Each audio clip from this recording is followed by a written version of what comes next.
Bug'da pishgan go'sht va baliqning foydasi. Bug'da pishirish eng qadimiy va eng foydali pazandalik usullaridan biri. Chunki bu usulda taom yog'siz, lekin ozuqaviy qiymati to'liq saqlanadi. Masalan, bug'da pishgan go'shtda oqsilning 90% saqlanadi. Bu oqsil mushaklarni mustahkamlaydi, immunitetni kuchaytiradi va tananing tiklanish jarayoniga yordam beradi.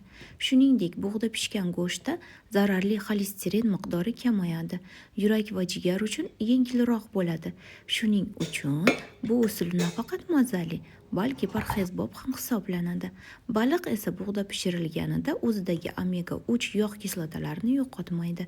Omega 3 yurak faoliyatini mustahkamlaydi, qon bosimini me'yorda ushlab turadi, miya ishini yaxshilaydi va asab tizimini tinchlantiradi.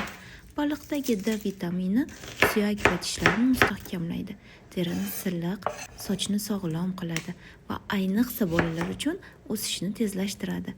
Bug'da pishgan taomlar qovurilgan yoki yog'da qizdirilgan ovqatlarga qaraganda organizmga 2 barobar foydaliroq, chunki ularda trans yog'lar va zararli moddalar bo'lmaydi.